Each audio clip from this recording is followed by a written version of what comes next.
What signs would you even warn women, let's say, if you see this, run? 333 million Americans, approximately 300 million of which are adults. Psychopathy, which isn't a clinical term anymore, the clinical term for both psychopaths and sociopaths is antisocial personality disorder. But when those were more acceptable terms, it was estimated that 1% of the American population fall under psychopathy. 3% of the American population fall under sociopathy or sociopathy, right? So right there's 4% of the American public. That's a lot. Add into that narcissistic personality disorder. That's 6% of the American public. That means 10% of the American adult population, empirically, are either psychopaths, sociopaths, or narcissists. And just to quickly do the math, that's... Say it. Is it 30 million? 30 million? It was like, Adults. in my head I paused because I was like, I can't be doing the math right. You're doing the math right. That is the reaction that anybody should be having right now. 30 million people fall into one of those three categories. So when you meet somebody who acts like that, yes, they are an extreme, but you shouldn't be surprised. Because 1 out of every 10 is going to be one of those people. You're going to meet 10 people today. There are more than 10 people in your office, right? Empirically, 1 out of every 10 people is one of those three categories. All right, how do I test this? I'm going to walk up to every single person in my company now and ask them questions. I'm sure your hiring standard filtered all of that out. But yes, so it's an extreme, but it's out there. So because it's so prevalent, it makes your first question so much more viable. How do you know when you're coming across a person like that? So the first big thing to understand is the telltale sign for somebody who is antisocial personality disorder, your psychopaths and your sociopaths. The biggest thing is that they lack empathy. Empathy is the thing that makes us so that we can relate to somebody else's feelings. Different than sympathy. Sympathy means that you hurt and I'm sorry that you hurt and I'm here to give you my sympathy, but I don't feel your pain, right? Empathy means you're hurt and I can put myself in your shoes and I can feel some of your pain, right? When you are with a partner, or when you have a love interest, or you're dating somebody, or it's your child, or it's your parents, when they don't feel empathy, they can't relate to your feelings, that is a big telltale sign that you might be dealing with somebody who's on the spectrum of antisocial personality disorder. Another major indicator is that they don't believe in the rules of conduct or the rights of others. They don't believe that people are equal, right? So they have certain rights, and you have lesser rights. So they have a right to privacy, but you don't. They have a right to knowing how much money is in the bank account, but you don't, right? So they have this discrepancy in how they believe what they're entitled to versus what you're entitled to. How would you test somebody subtly to see if they're like that or not? I like the way you're thinking, because that's exactly how you find out whether or not the person you're suspicious of deserves that suspicion or whether you're just being paranoid. You have to test them. So one of the best ways to test somebody for empathy is to make an unpredictable or unpredicted change. Just change something, right? If you all agree they're going to go to dinner on Tuesday night, cancel dinner on Tuesday night and recommend let's go Wednesday instead. If they roll with that change easily, and if you test them more than one time, because one test by itself isn't really a test, right? It's a test over days, weeks, months. If you can make changes and they can accept those changes gracefully, then there's a very good chance that you're dealing with a normal, rational human being. If you start making changes and then they start guilting you or accusing you, or if they start getting angry, if they have volatile emotions that are in line with the changes that you're proposing, it shows that they already think that their time is more valuable than your time, which now is an indicator that you're either dealing with somebody who is immature or you're dealing with somebody who is on that spectrum of personality disorder, whether it's narcissism or whether it's antisocial behavior. But if they can't handle change, it's a good sign that you're not dealing with somebody who sees you as an equal. So with Dirty John, we would have seen, if they had asked him certain questions, they would have seen him potentially getting angry or having an visceral emotional response to something that is maybe not as extreme. Correct, because I mean, change happens all the time, right? And in a situation where people are equal, like a healthy relationship, this is that people don't often realize, a healthy relationship is transactional. I have something that benefits you, you have something that benefits me, so we share our benefits together. And in an ideal relationship, us sharing our benefits results in a net win for both of us. So the sum is greater than the total of the two parts, right? So a healthy relationship should be transactional. Give and take. Sometimes I need your help, sometimes you need my help. In an unhealthy relationship, it's very one way. It's a zero-sum game. One person wins, one person loses. So you have to test whether your partner is willing to give and take, or whether they're just there to take. Going, again, back to the empirical evidence of the predominance of ISFJ women. And I know that there's lots of different types of codes, and there are women of all types of Myers-Briggs personality types, but the empirical evidence is 1 in 5 women is ISFJ. That ISFJ, she feels should trust this person. Even though what she's seeing and what she's hearing tells her she shouldn't trust that person. She feels like she should, she sees that she shouldn't, but then she falls on her J, which tells her that as a woman in Western society, it's the right thing to do to give the benefit of the doubt. It's the right thing to do to give somebody a second chance. It's the right thing to do to let them prove themselves. And it's a tricky end to be. The more you test, the more you learn. The more you learn, the more information you have to challenge your instincts, which make you feel like you have to trust somebody that you shouldn't trust. And is there sometimes like a piece of information that we hold on to as quote unquote evidence that we keep going back to, but maybe that's false evidence as well? And the reason why I ask you is Dirty John, apparently everyone said, oh, he was always saying like what a great father he was, like, you know, he was so his 2 daughters. And say you're meeting him for the first time, you hear about, oh my God, he's this great father. Maybe you meet the daughters, you think, oh my God, they've got a great relationship. Then you see signs on the contrary, but you keep going back to maybe false evidence that no, but I must be imagining it because he's clearly an amazing father. So what you're talking about now is something we call the relevancy principle. The relevancy principle dictates that whatever is the most relevant should carry the most empirical weight. So if you made a delicious steak 2 years ago, but every steak that you've made since then has just not been right, I shouldn't keep asking you to make steak, because over time what you're showing is that you have lost relevancy in the art of making a good steak. It's the same thing with Dirty John. Could he have been a good father? Good father 4 days ago? Sure. But what is he today? And what is he most often? What is the most relevant piece of information that you're getting? It's not necessarily that the evidence was false. He really did do nice things at some point. But he's also very realistically done dirty, suspicious, dishonest things since then. So you've got to fall back on the relevancy principle. This is another trap that women will fall into more often than men because of the societal pressure to give people the benefit of the doubt.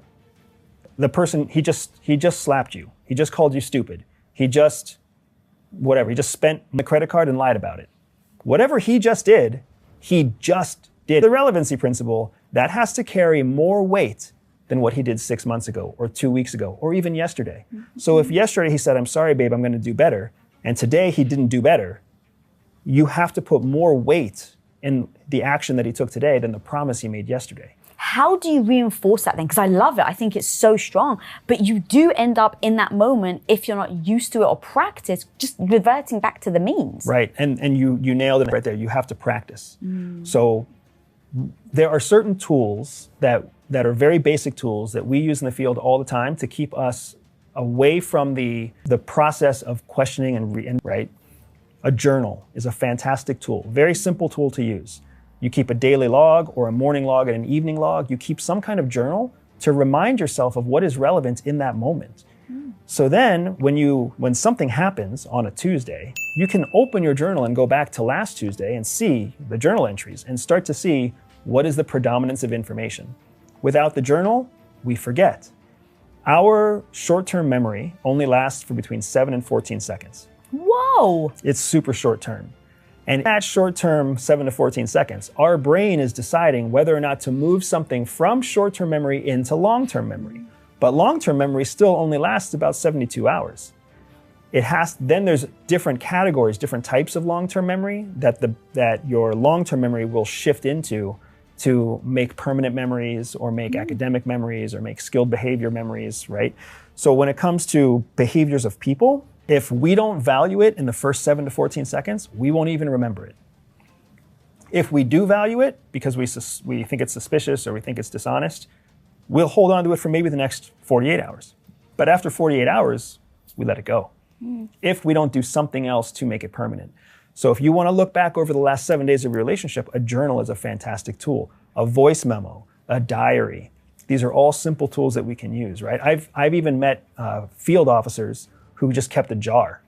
So 2 jars and marbles. And all they would do is they would put a marble into the good jar when they saw a good behavior and a marble into the bad jar when they saw a bad behavior. And over time, you just see like, oh, there's a predominance of bad behavior. And even though you don't know the specific examples, you get the gut feeling that you need to make the decision that you know is in your best interest. And that visual, you just can't ignore it. You can't rationalize your way that. But when you're sitting across from somebody who's a common abuser or someone who actually is a narcissist or antisocial personality disorder, when you're sitting across from them, because they lack empathy, they know exactly how to make you feel good.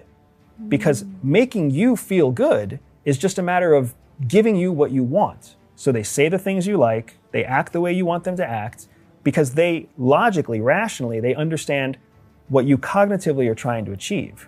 They don't feel it, but they can see it like academically. The word that's used to describe a psychopath is someone who is cold-blooded. Cold-blooded, I often think of means like they'll murder you in cold. Yeah. What cold-blooded really means that they don't get heated. They don't get passionate. They don't get excited. They don't get angry. They don't have that hot blood that makes you have a temper. Instead, they're always very detached. That's what cold-blooded means. From that cold-blooded position, they can literally read your patterns of behavior because they don't get distracted by all the emotions that you and I get distracted by that keep us from seeing a pattern. Wow, would it be harder to interrogate someone like that because they're not showing emotions and ebbs and flows? It's harder to interrogate them on an emotional basis, yes, because they're very stable in their emotions. Compared to a sociopath, right? Psychopath and sociopath, both antisocial personality disorder. Sociopaths have very dynamic ranges of emotions. Narcissists have very dynamic ranges of emotions. So the good news for women is if you're dealing with a partner who can flip a switch on their emotions, you're not dealing with a psychopath. Even though a lot of times, like I know for men, when we see women go from extremely happy to extremely angry, we're like, oh my God, you're a psycho. It's actually exactly the opposite. The psycho is the person who never goes through those extremes. Somebody who goes through those extremes is the definition of the opposite of a psychopath. So when you're interrogating or when you're questioning somebody and you see that very stable, detached emotional foundation, you know that you're dealing with somebody who's on that spectrum of antisocial personality disorder. Remember, 10% of the American population falls under psychopath, sociopath, or narcissist. That 10% of people, the formula that makes them who they are is part genetic and part environmental. What kind of childhood do you have? What kind of parents do you have? What foundational emotions, what foundational survival instincts do your parents ingrain in you? In this case, the Tinder swindler was programmed with this sense of self-reliance, that you had to be nefarious, you had to be sneaky, you had to be a trickster, you had to lie. So his ethical compass was programmed completely different than the average person.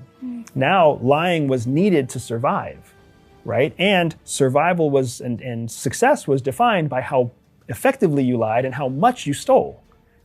The average working class American family who's taught to believe in hard work and honesty and the pursuit of happiness, that is the total antithesis for them. Which is why my mind doesn't go there when I meet people. The last thing I'm thinking of is like, oh, they're a complete crook, and they've got criminal record and they've done all this dodgy stuff. So how do you then start to know in those situations, because he's sending them photos, right, of like, oh, and he's like, the bodyguard's like bleeding, and you would that would be evidence. How do you start to identify when someone's actually withholding so many secrets? Because the fact that he was able to do all of that and have such a background that he never got found out is crazy to me. And if 10% really are all those things, how do you start to know if they're lying or not, and then pull out any secrets that maybe they're trying to keep from you? I would actually flip that on the axis. Okay. It's not your job to about other people. That's the F in the ISFJ. You feel like, and society has put a rubric on you where you feel like you are responsible for worrying about other people. That's why women end up oftentimes feeling like they have to please others. It's their responsibility to make others feel good. What I would recommend is that we completely change that mindset, right? The first thing that every human being and especially for this conversation we're having, it would mean the world to me if every woman who hears this conversation, the first thing that she asks herself, the first statement that goes through her head every time she meets a new male is 1 in 10. 1 in 10. Is this person in front of me? 1 out is going to be on this spectrum. First question, is this person 1 of the 10? That doesn't mean you don't talk to anybody. That doesn't mean you question them. It doesn't mean you assume they are, but you ask yourself the question. Right now, you're not asking yourself that question. Everybody comes with a blank slate. Everybody comes with an opportunity. Benefit of the doubt. We should change that rubric. This is not a benefit of the doubt type of world that we live in. We now live in a world where we should say, are you 1 of the 10? The second thing that women should, how quickly do you like somebody? Because the faster you like them, people really quickly, Andrew. You need to slow yourself down because you already know what's going to happen if you like them too fast. They're going to get your trust and they don't deserve your trust yet. People who are not nefarious are oftentimes the hardest people to like. They're socially awkward. They're a little bit rude. They're kind of rough around the edges. So you don't fall in them very quickly, but they're probably very honest people. They're honest, which is exactly why they don't know how to manipulate the environment, manipulate your experience to make you like them and trust them so quickly. So when you're dealing with somebody that's a little bit like aggravating or irritating, chances are not trying to manipulate you. But if you're dealing with somebody who like, I really like that person, always know what to say, they totally get me. Hold on, time out. No like trust. Am I liking them fast? Have I already started trusting them? And are they one? Are they the? If you just ask yourself those 2 questions and you're constantly reminding yourself that those 2 things exist, you're going to slow the process down. We have a concept in espionage called time, distance, and change in direction. And that concept basically means that you need to create time, space, so that because time will tell you if something is real or not. You need to create distance. When you're always together, then the pattern is set and harder to see changes and deviations from the pattern than when you're physically apart, right? So it's like the reason we don't move in too fast with a boyfriend or move in too fast with a girlfriend is because once you're living on top of each other, it's very hard to see how the other person responds to the distance element. Instead of dating every day, we date every 3 or 5 or 12 days, right? Like give yourself distance and give time to find the interruptions in the pattern. Give that manipulator space and time to screw up. Because someone who's genuine is going to be very consistent because they are genuinely demonstrating who they are. And then change in direction, like I was telling you about testing earlier, you want to make changes. Changes in direction will tell you a lot about how a person reacts to change. And if you're the one dictating the change, it tells you a lot about how they react to you being in control. A fair and equitable partner understands. Sometimes you're in control, sometimes I'm in control because it's a transactional relationship. A nefarious or malicious partner will never accept that you're the one making a change. They will always get upset about it and they will turn that against you. So what about those scenarios? And because I love that breakdown, but the space thing almost, for me, I get why you're saying it, but there is something to someone who's trying to manipulate or lie or deceive you, use that space as a way to not have to keep interacting with you, giving you information that maybe then later they forget, right? Because, liars, you almost keep track of what they say to then say, let's say 6 months down the line, hang on a minute, that didn't jive with something else they said down here. So when you're talking about someone with malicious intent, it's actually the other way around. People with malicious intent want to reduce that space. The reason they have space in the beginning, so think about Dirty John again. Dirty John was on a dating app. So he was cultivating multiple cons at one time. Well, the only way he can cultivate that many cons is by being distant from all of them. Right. But as he started to hone in on which ones were the most susceptible, his job was to close distance as quickly as possible. Think of it like a lion hunting a gazelle. A lion is going to sit and watch the herd and find the sick and the elderly of the herd. And then when the herd starts to run, that lion or lioness will pick the slowest one to attack and then dedicate all of their resources into closing the distance and attacking that one prey that is most susceptible to them. That's exactly what Dirty John was doing. That is what the Tinder swindler was known to do as well, was to cultivate multiple cons until the one showed itself as most susceptible, and then very quickly closed distance and introduced that manipulative behavior. And there is a process to manipulation that's important to understand, and I'm sure we'll get to it. But when you start to see that manipulative behavior take hold, if you've done a good job of, is this person 1 of the 10? Am I liking them too fast? Have I used time, distance, and change in direction? And now, if you've done all of those things and you're like the Ted Bundy woman who was like, where are the door handles? Be a police officer in a Volkswagen. You've started collecting these data points of evidence. You should not trust the person. And that's the moment where she jumped out of a moving car. We all have to accept that sometimes to keep ourselves safe, that is what we must do. We must be willing to jump out of a rolling car. No matter what society thinks of us, our safety is our responsibility. Not the police, not mom and dad, not our husband, not our spouse. Our safety is our responsibility.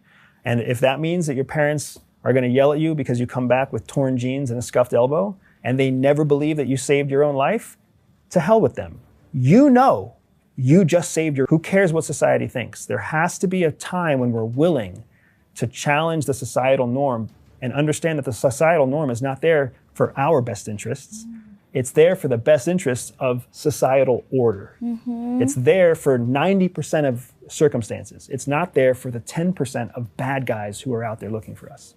When I think about Dirty John's, the daughter who ended up, stabbing him, to think, that my life at this point, so I will kill back, right? Yep. It had to take that for her to then make sure that he never does that again. Obviously, I'm not suggesting people just go out and kill people, but the fact that it was like her life or his, she ended up having to his. But I think of how many of us don't feel the threat in that way, right? Where it's your life or death. But a lot of time it is from like a emotional standpoint, like it's the death of your soul when someone can do something like that so extreme, and I think it is you end up not only not trusting other people, you end up not trusting yourself. Right, and that distrust of yourself is one of the key things that a manipulator is looking for.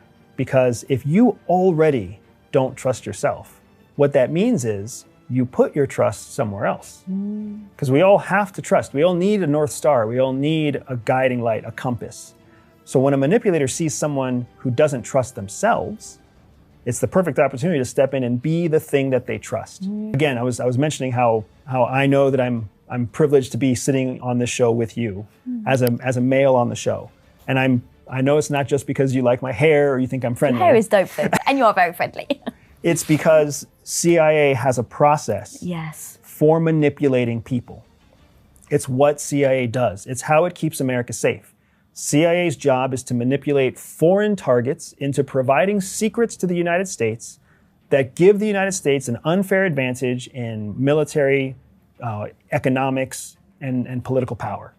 Our job is to follow a very systematic manipulation process and identify the people who are susceptible to that specific manipulation process. It's what we're designed to do. And one of the prime things that we look for when we're cultivating a target, just like Dirty John, just like the Tinder swindler, when we're cultivating one out of many, many targets, what we're looking for is who is the person that demonstrates an inherent distrust for themselves. And then as we get to know and find those people, we then start to look for what the source is of their distrust of themselves. And when we find that the source of their distrust stems back to their childhood. Is that typically where it comes from? It comes from different places. So there are some people who distrust themselves because they made poor decisions in college, or they made bad decisions with money when they were, in their 20s or 30s. So there's sorts of different places where people start to doubt themselves. But when you find someone whose self-doubt stems back to their childhood, now what you know is you have somebody who is deeply conditioned to be dependent on someone else. So George Santos was a politician, a corrupt politician who lied about everything and still made it to Congress. That sounds crazy. When you look at his background, he came from a very poor Brazilian family where he was one of several children, where mom and dad were highly successful, and the children were kind of left to fend for themselves with a door of nannies and whatever else, right? So in this Brazilian corrupt family, he kind of built his foundation. This is where his made. So is anybody surprised that as he became a 40-year-old male in the United States, in a predominantly paternal society, that he felt absolute comfort lying about his educational background, about his work history, about everything else to win a vote? And then is it not the ultimate con to basically con a constituency into voting for you? I mean, that is exactly how manipulation works. Emotions of people who are susceptible to that manipulation. So he knew what the right message was with the right congressional district to get voted by saying the right things, just like spies collect assets by knowing what to say and how to change the vein of trust so that the target trusts the spy or trusts the con man, or a constituency trusts their congressional representative, or somebody trusts their doctor, or somebody trusts the CEO of a company. What do you guys think? Does this remind you of anyone in particular? Please leave your comment below. We would love to hear from you. Thank you for making it this far. If you like this video, you might want to share it with a like-minded friend. Thank you, and as always, stay blessed.